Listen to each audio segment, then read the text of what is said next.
Hi, hello, welcome to Crazy Family Channel. This is Vipin. This is Taranya.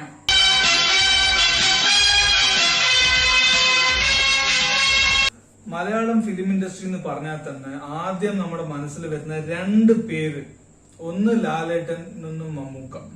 പക്ഷെ അത് കൂടാതെ വേറൊരാൾ ആരാണ് എന്ന് ചോദിച്ചാൽ ഒറ്റൊരു പേരെ പറയാനുള്ളൂ, അതാണ് നമ്മുടെ സുരേഷ് ഗോപി ചേട്ടൻ. സോ അവരുടെ ഒപ്പത്തിനൊപ്പം ഞാനും ഉണ്ടടാന്ന് പറഞ്ഞ് നിന്ന ആ ഒരു ലെവലില് അത്രയ്ക്ക് എന്താ പറയാ, ഒരു സ്റ്റൈലായിട്ട് ഡയലോഗ് ഡെലിവറി ആണെങ്കിലും അഭിനയമാണെങ്കിലും സെന്റിമെന്റ് ഏത് വിധത്തിലാണെങ്കിലും ശരി, ആ ലെവലിലേക്ക് കമ്പയർ ചെയ്യാൻ പറ്റുന്ന ഒരു ആക്ടർ എന്ന് പറഞ്ഞാൽ അത് സുരേഷ് ഗോപി ചേട്ടൻ മാത്രമേ ഉള്ളൂ. So first of all happy birthday Suresh Gopi ചേട്ടാ. സോ നമ്മുടെ ലിൻഡോ കുര്യൻ, എന്റെ പൊന്നണ്ണ, ഞങ്ങള് വൈകിട്ട് 6 മണിക്ക് വരുന്ന പറഞ്ഞിട്ട് നോയിക്കൊണ്ടിരിക്കുക. അത് ഇപ്പൊ വരും, 6 മണി ആവാ, ഇപ്പോഴും നോയിക്കൊണ്ടിരുന്നിട്ട് അവസാനം അത് 8 മണിക്ക് ശേഷം എന്ന് പറഞ്ഞ്, ഓക്കെ 8 മണിക്ക് ശേഷം നല്ലേ, 8:30 വരുമായിരിക്കും. എനിക്ക് 9 മണി, അവസാനം 10:15 പറഞ്ഞത്. എന്നാലും എന്ത് പണിയാ കാണിച്ചേ, എന്തായെങ്കിലും 8 മണി. സോ അതുകൊണ്ടും കൂടിയാണ് ഗായ്സ് ഇത്രയ്ക്ക് ലേറ്റ് ആയിട്ട് ഞങ്ങൾ അപ്ലോഡ് ചെയ്യാൻ പോകുന്നത്. അതുകൊണ്ട് അതിനൊരു സോറി. പിന്നെ വൈകിക്കേണ്ട നേരം നമുക്ക് മാഷപ്പിലോട്ട് പോവാം. സുരേഷ് ഗോപി തലസ്ഥാനത്തിൽ അഭിനയിക്കുന്നതിന് മുൻപ് അദ്ദേഹത്തിന്റെ ശബ്ദം അധികം സിനിമകളിൽ ഉപയോഗിച്ചിരുന്നില്ല.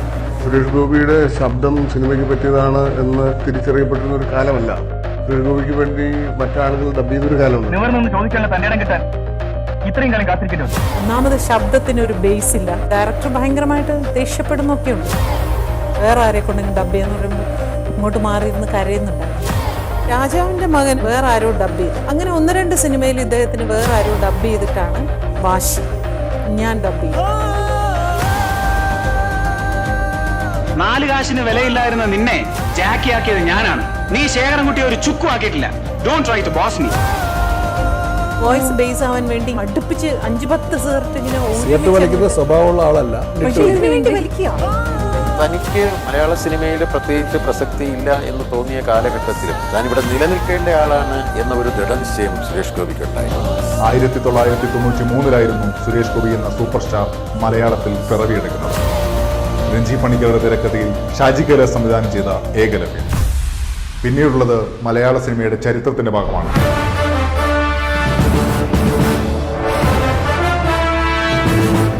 വരാൻ പോകുന്ന കൊടുങ്കാറ്റിന് മുമ്പുള്ള ശാന്തത മാത്രമാണിത്. നരകം മണക്കുന്ന കാളരാത്രികൾ കാത്തിരിക്കുന്നുണ്ട് നിങ്ങൾ ഓരോരുത്തരെയും.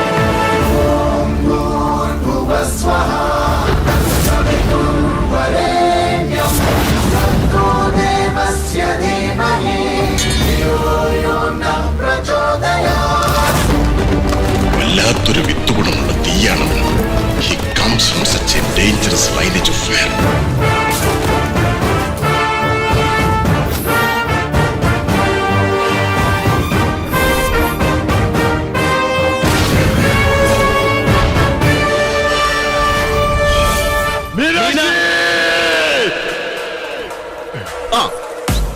എന്നാലും ഏത് കുരിശാടത് കണ്ടുപിടിക്കണം. പൂച്ചക്കുഞ്ഞിനെ തൂക്കിയെടുക്കും പോലെ ആ കൂട്ടത്തിൽ നിന്ന് അവളെ ചെവിക്ക് പിടിച്ച് തൂക്കിയെടുത്ത് മുന്നോട്ടിട്ട് മുഖത്തോട് ചോദിക്കും, ഓർമ്മയുണ്ടോ ഈ മുഖം? അതല്ലടാ പറയണം. എന്നിട്ട് ഇത് line, high power extra tension line. ഇന്ന് തന്നെ ചെല്ലണം, കാണണമെന്ന് പറഞ്ഞു. ഓ പിന്നെ കാണാൻ പോണ്.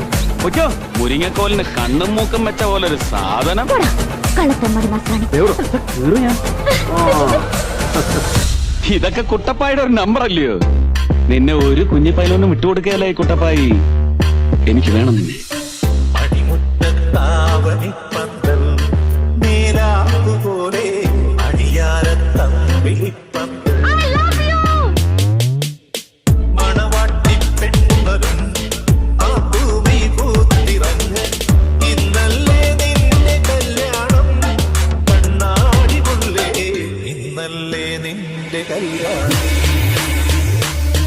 As I swore, I am back. ഇനി അങ്ങോട്ട് കേറുക എന്നുള്ളതല്ലേ ധർമ്മം. ഞൊട്ടും നീ, ഞാൻ ഞൊട്ടും. പക്ഷെ ഞൊട്ടി അവിടെ നേടാതെ വരുമ്പോ നിന്റെ നെഞ്ചത്തോട്ട് കയറി ഞൊട്ടും. പറഞ്ഞു നാക്കെടുത്തില്ല. 100 ആയുസ കുട്ടപ്പായിക്ക് ആണോ? പക്ഷെ ഈ വടക്കേത്തല ശിവദാസൻ ആയുസ് മണി കുറവാ. ഉള്ളത് ഇപ്പൊ തീരാൻ പോവാ. നീ വന്നേക്കടാ കൊലവിളി കേൾക്കാൻ. എന്റെ കയ്യിലുണ്ട് പിടിയില്ലാത്ത മഴു. നിന്റെ വാരിയൽ ഊരിയിട്ട് ഞാൻ പിടിയിടും. കണ്ടോ, താൻ പോലും അറിയാതെ തന്റെ കാറ്റ് പോകും. You get me? അത് മനസ്സിലാവണമെങ്കിൽ ശരീരത്തിലോടുന്ന ചോരയ്ക്ക് തനിമയും ശുദ്ധിയും വേണം. കുറച്ചുകൂടി പച്ചയ്ക്ക് പറഞ്ഞാൽ നല്ല തന്തയ്ക്കും തള്ളയ്ക്കും ജനിക്കണം. കേട്ടോടാ പുല്ലേ. അല്ലെങ്കിൽ പഴമക്കാർ പറയും പോലെ അടിയും തന്ന് തുണിയും പറച്ചു വിടിഞ്ഞ് കേട്ടോടാ. അയ്യോ അലോഷി, ഓർമ്മയുണ്ടോ ഞാൻ ഒരിക്കൽ പറഞ്ഞത്? The D-Day is coming. Yes, the D-Day has come. Just to say yes or no. No sir, a big blatant no. ഞാൻ വെറും ആണെന്ന് കരുതിയോടാ നീ. കേരള ഗാർഡൻസിലേക്കുള്ള കിളിവാതിലുകളെ ഞാൻ തുറന്നിട്ടുള്ളൂ. ഗോപുരവാതിൽ ചവിട്ടി പൊളിച്ചു വരും ഞാൻ തന്റെ മുന്നിൽ. പിന്നെ ഒരിക്കൽ കൂടി നീ കേൾക്കും നിന്റെ പള്ളിയിറക്കി പുറത്ത് എന്റെ പോലീസ് ബൂട്ടിന്റെ മുഴക്കം. ഇതങ്ങ് പിടിച്ച് ഉരിഞ്ഞു കളഞ്ഞിട്ട് തെരുവിൽ കൊണ്ട് നിർത്തും തന്നെ ഞാൻ പൊതുജന മധ്യത്തില്. Let them come after you and I will go after them. അല്ലെങ്കിൽ നാൽക്കവലയിൽ നിർത്തി മുക്കാലിയിൽ കെട്ടി ലേലം വിളിക്കും ഞാൻ. ഒന്ന് പോടാ. ആള് മാറി കൈവച്ച് ഇവന്റെ കയ്യിൽ നിന്ന് നല്ല ഊക്കിന് ഇടിമേടിക്കല്ലേ, മുമ്പ് കലങ്ങിപ്പോ. ഒരു നിരപ്പ് നിരത്തിക്കും. കൈ പെശകാവുണ്ട്. അപ്പൊ ഇച്ചേണിക്കോ.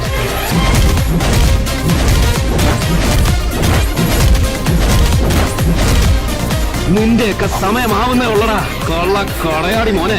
ആവട്ടെ, അന്ന് തിരിച്ചു വരും Chakochi. You can bloody count on me for that. അണിഞ്ഞൊരുങ്ങിയ കോലങ്ങളെ, തീയിലിറങ്ങിയ തെയ്യങ്ങളെ, നെഞ്ചിൽ ദൈവങ്ങളെ കയറ്റി ഇറക്കിയ കുഴൽവിളികളെ, ഈ പെരുമലേന്റെ വിരൽത്തുമ്പിൽ ഇത് ദൈവങ്ങൾ പാടില്ല.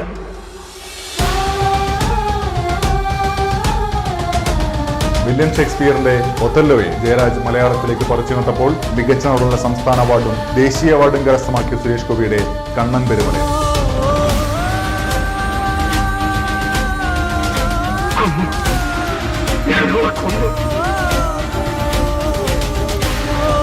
കഴിഞ്ഞ 30 മണിക്കൂറുകളായി അപ്പുവിനെ ഒന്ന് ഓപ്പറേഷൻ തിയേറ്റർ വരെ എത്തിച്ചേരണേ ദൈവമേ എന്ന് ഞാൻ പ്രാർത്ഥിക്കാത്ത സമയമില്ല. എന്റെ പേരിൽ സർനെയും എഴുതേണ്ടടുത്ത് ഞാൻ മനസ്സിൽ കോറിയിടാറുണ്ട് ഒരു ഭാഗം. Often the often. പലപ്പോഴും അത്ഭുതം തോന്നിയത് എന്തുകൊണ്ട് ഈ സുരേഷ് ഗോപിയെ കൂടുതലായി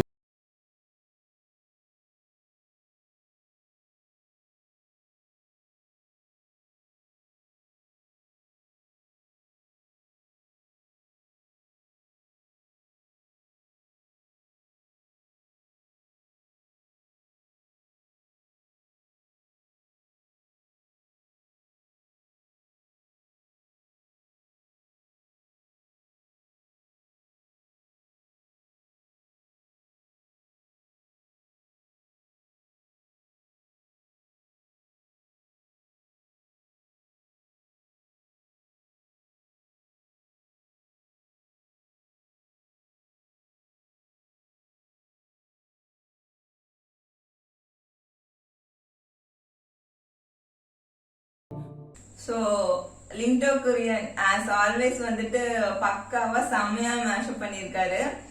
எனக்கு ரொம்ப ரொம்ப பிடிச்சது என்னன்னா வந்துட்டு அவர் வந்து ஒரு சூப்பர் ஸ்டார் மட்டும் இல்லாம சூப்பர் ஹியூமனா இருக்காரு. அந்த ப்ரோக்ராம் நடத்தும் போது ஏதோ குழந்தைங்களுக்கு அந்த கிஃப்ட் பண்றது, அதுக்கப்புறம் நிறைய காரியங்கள் செய்திട്ടുണ്ട്, ഒരുപാട് நல்ல കാര്യങ്ങൾ ചെയ്തിട്ടുണ്ട്. அது மாதிரி எய்ட்ஸ் பேஷண்ட்டுக்குலாம் ஏதோ ஹெல்ப் பண்ணிருக்காரு அப்படிலாம். ஸோ வந்து இந்த மாதிரி நிறைய சோசியல் ஆக்டிவிட்டிஸ் எல்லாம் நிறைய பண்ணிருக்காரு. அந்த விதத்துல வந்து எனக்கு ரொம்ப ரொம்ப பிடிச்சிருக்கு. ஆக்டிங்லயும் வந்து சும்மா இல்ல, அதாவது இந்த மாதிரி സൂപ്പർ ഹ്യൂമനാവും இருக்காரு. അതായത് നമ്മുടെ മലയാളത്തിന്റെ ആക്ഷൻ കിങ് എന്ന് പറഞ്ഞ സുരേഷ് ഗോപി അല്ലാതെ വേറെ ആരാ? അത്രയ്ക്ക് എന്താ പറയാ, അതും ആ ഡയലോഗ് ഒക്കെ പറയുമ്പോ ഡയലോഗ് ഡെലിവറീസ് എന്ന് പറഞ്ഞ ആ എന്താ പറയാ, സാധാരണ ഒരു വാക്കിനെ പോലും വേറൊരു ലെവലിലോട്ട് എത്തിക്കാൻ പറ്റുന്ന ഒരു എന്താ പറയാ വാക്ചാതുര്യം അത് സുരേഷ് ഗോപി ചേട്ടന് മാത്രമേ ഉള്ളൂ. അത്രയ്ക്ക് ഒരു പവറാണ് ആ ഡയലോഗിന്. ആലോചിച്ച് നോക്കണം, ആദ്യം അതായത് എന്താ പറയാ ആ വോയിസ് ശരിയല്ല, അതിന് ബേസ് ഇല്ല എന്ന് പറഞ്ഞ് വേറെ ആളെ കൊണ്ട് ഡബ് ചെയ്യിപ്പിച്ചു. വോയിസ് അത് ശരിയാവാൻ വേണ്ടി സിഗരറ്റ് വലിക്കുന്നു ഒരു ദിവസം 5-6 ആ ബേസ് കിട്ടാൻ വേണ്ടിയിട്ട്. അപ്പൊ ആലോചിച്ചാണ് ആ ഡെഡിക്കേഷൻ, ആലോചിച്ചാണ് ആ വോയിസ് ഞാൻ എനിക്ക് ചെയ്യണം, ആ ഒരു വാശി. അതുകൊണ്ട് തന്നെയാണ് ഈ സ്ഥാനത്ത് നിൽക്കുന്നത്, വെറുതെ അല്ല. അവരുടെ എന്താ പറയാ, പിന്നെ വേറെ ഒന്നും പറയണ്ട, ഡയലോഗ് ഡെലിവറി ശരി, ഏത് സീനാണെങ്കിൽ ശരി, അവരുടെ ആ ഒരു സ്റ്റബോണായിട്ടുള്ള പൊട്ടിത്തെറിക്കുന്ന ആ ഒരു രീതിയിലുള്ള സുരേഷ് ഗോപി ചേട്ടന്റെ അഭിനയം ഓരോന്നിലും ഏകലവ്യൻ തുടങ്ങിയത് പിന്നെ അങ്ങോട്ട് പറയുമ്പോ തന്നെ it's history full and full. அதே மாதிரி வந்துட்டு போலீஸ் ரோல்னால வந்துட்டு என்ன மிஞ்ச யாராவது இருக்கீங்களா அப்படிங்கிற மாதிரி சேலஞ்ச் பண்ற மாதிரி வந்துட்டு நான் தான் அப்படி ஒரு அவரு போலீஸ் கெட்டப்புக்கு அவரோட அந்த பிசிக் வந்து நல்லா செட் ஆகுது அந்த மாதிரி சொல்லலாம். അതായത് പോലീസ് വേഷങ്ങൾ നിറയെ ചെയ്തിട്ടുണ്ട്. എന്തുകൊണ്ടാണ് പോലീസ് വേഷം സുരേഷ് ഗോപി ചേട്ടന് കിട്ടിയതെന്ന് പറഞ്ഞാ അതിന് ആപ്റ്റ് ആയിട്ടുള്ള വേറെ ഒരുത്തനും ഇന്നേ വരെ വന്നിട്ടില്ല. അതായത് ഞാൻ മുമ്പ് ഒരു വീഡിയോയിൽ പറഞ്ഞിട്ടുണ്ട്. അതായത് സുരേഷ് ഗോപി ചേട്ടന്റെ ഞങ്ങൾ കമ്മീഷണർ എന്ന് പറഞ്ഞ ഇതിന്റെ ചെറിയൊരു സീൻ റിയാക്ട് ചെയ്തിട്ടുണ്ട്. കമന്റ് സെക്ഷൻ ഡിസ്ക്രിപ്ഷനിൽ കൊടുക്കാൻ പോയി കാണാം. സോ അതിൽ വന്നിട്ട് ഞാൻ പറഞ്ഞിട്ടുണ്ട്, അതായത് ആനയ്ക്ക് നെറ്റിപ്പട്ടം കെട്ടിയ ഒരു ചന്തം ഉണ്ടാവും, ഒരു തലയെടുപ്പ് ഉണ്ടാവും. അതുപോലെയാണ് നമ്മുടെ സുരേഷ് ഗോപി ചേട്ടൻ ആ പോലീസ് യൂണിഫോം ഇട്ട് ആ ക്യാപ്പ് ഇട്ട് വരുമ്പോ കാണാൻ ഒരു തലയെടുപ്പാണ്. അതൊന്നും ഇന്നേ വരെ ഒരാൾക്കും കിട്ടിയിട്ടില്ല. ആ ഒരു തലയെടുപ്പ് ആർക്കും ഇല്ല ഇന്നേ വരെ. அதே மாதிரி வந்துட்டு ஆக்ஷன் மட்டும் இல்ல, போலீஸ் ரோல் மட்டும் இல்ல, அவர் வந்து ரொமான்ஸ் பண்ணும்போது வந்துட்டு அந்த மோடுக்கு மாறிடுறாரு. இப்ப ஆக்ஷன் மூவியாவே எனக்கு தெரியல, நான் நிறைய மூவிஸ் பார்த்தது இல்ல. அந்த மாதிரி ஆக்ஷன் ரோலே பார்த்துட்டு இருந்தாலுமே டக்குன்னு வந்து ரொமான்ஸ் பார்க்கும்போது அதுக்கு தகுந்த மாதிரி அவரோட கண்ணே வந்துட்டு அந்த அளவுக்கு ஆக்ட் பண்ணிருது. அப்படி கம்பீரமா கண்ணு அந்த ஆக்டிங்ல செம்மையா பண்றாரு. പോലീസ് ഓഫീസർ മാത്രമല്ല, ഈ സമ്മർദ്ദത്തിലെ കോമഡി, പിന്നെ തെങ്കാശി പട്ടണത്തിലെ കോമഡി മാസ് രണ്ടും ഉള്ളതാണ് ആ പടമൊക്കെ. പിന്നെ മാസ് എന്ന് പറഞ്ഞ മരണമാസ് പടം എന്ന് പറഞ്ഞ കമ്മീഷണറ് ലേലം, ഇത് രണ്ടും ഇപ്പോ ലാലേട്ടനും മമ്മൂട്ടിനും ചില പടമൊക്കെ പറയും പകരം വെക്കാനാവില്ല, ഇത് ചെയ്താലേ ശരിയാവുള്ളൂ. അതുപോലെ തന്നെയാണ് കമ്മീഷണറിലത്തെ ആ റോള് സുരേഷ് ഗോപി ചേട്ടൻ ചെയ്ത. അതുപോലെ ലേലം പടത്തില് ചാക്കോച്ചി അൺപാരലൽ, സീരിയസ്ലി അത്രയ്ക്കൊരു മാസ് എന്ന് പറഞ്ഞാൽ അത്. നിങ്ങൾക്ക് ഈ മാഷപ്പ് കണ്ട് എന്താ തോന്നുന്നു മനസ്സിലാ മറക്കാണ്ട് കമന്റ് സെക്ഷനിൽ മെൻഷൻ ചെയ്യുക. ഞങ്ങളുടെ വീഡിയോ ഇഷ്ടപ്പെടണമെങ്കിൽ ഉറപ്പായും ലൈക്ക് ചെയ്യുക. உங்க ஃப்ரெண்ட்ஸ் அண்ட் ஃபேமிலி கூட மறக்காம ஷேர் பண்ணிக்கோங்க. சப்ஸ்கிரைப் பண்ணி பெல் ஐகான் கிளிக் பண்ணுங்க. So